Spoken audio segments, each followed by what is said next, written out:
Hey, thanks for joining us today for FYI Friday. I'm Jessie, I'm the host. We're still at Joe's Quilting Studio. So one of the things I get a lot of questions about is the sew zone. The sew zone on your Innova Longarm is totally important. That's what's going to allow you to fit your pattern in, because if you make your pattern just way too big and it's bigger than your sew zone, it's going to tell you can't sew anything. So let's talk about the sew zone, why we need a sew zone, and how we can set it up. There is two ways for it. I set it up one way in the store, and then I actually advocate for my students and new owners to probably set it up a different way. Let's get into it. So right here, when you open up your AutoPilot, the first thing it's gonna do is it's gonna prompt you. A little bubble comes up and it says sew zone. Please move the machine to the rear right corner of your sew zone. So it actually tells you what it wants to do. But first, let's talk about what a sew zone is.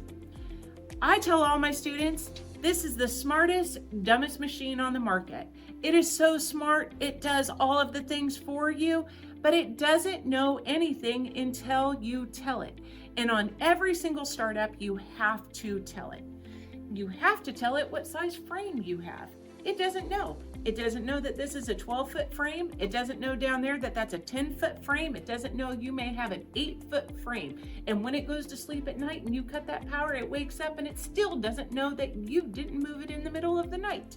You have to tell it every single time you start it up what size frame you have and how it can safely travel in here.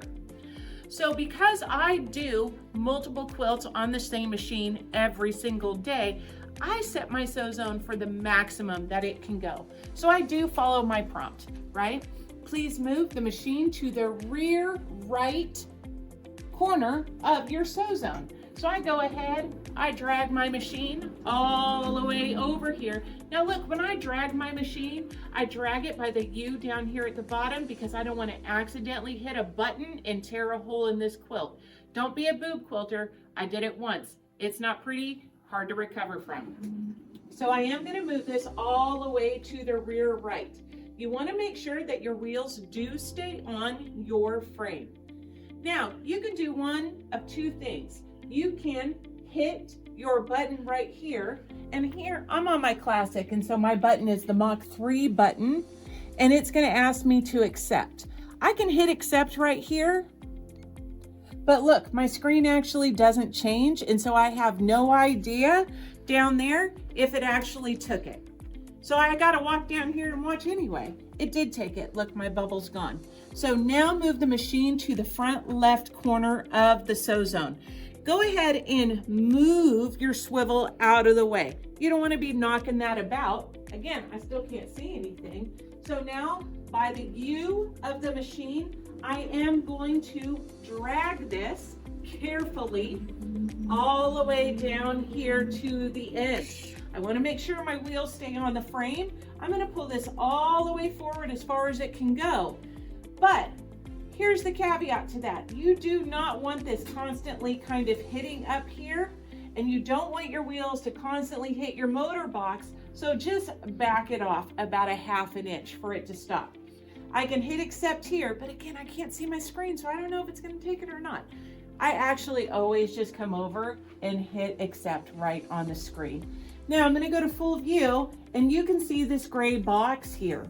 Right? That is my sew zone. That is me telling this machine that that is the frame I have and it can safely travel. But wait, there's more.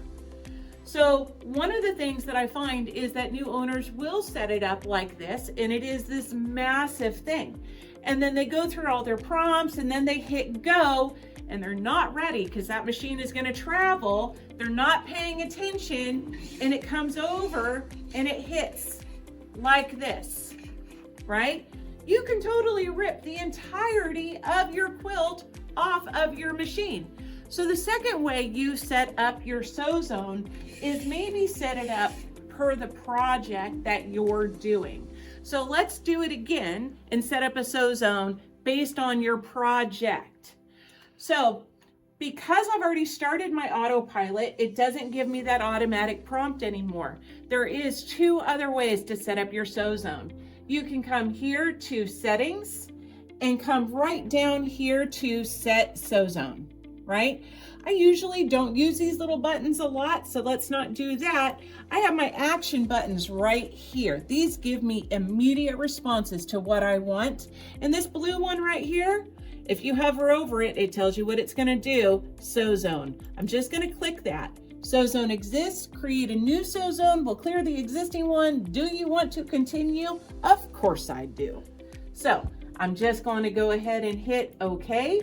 And look, my little sew zone screen comes back. So now I'm going to set up this sew zone based on my quilt. It takes the guesswork out of it. I'm not going to accidentally run into it. It's not going to travel indiscriminately all over my frame. But if I put a different quilt on here later on today, I'll have to reset it based on that quilt size. But let's set it up based on this quilt size. So even though my prompt says, move the machine to the rear right corner of the sew zone, I am going to move it to the rear right corner of this quilt. I want everything to fit in to my quilt space. So I'm going to set it right here, and then I am going to walk back because I can't tell if that accepted it or not. I don't know. So I'm going to hit accept right here. And then it's going to say, move the machine to the front left corner. So I am going to drag this by the U. I don't want to accidentally hit a button. And I am going to come all the way down here to my sew zone. There, I'm going to hit accept. Now, look how much of a smaller area that is. But it also allows kind of a safety thing. When it's traveling, it is not going to accidentally go under my quilt sandwich. So that's 2 ways to set up your sew zone. Now you know.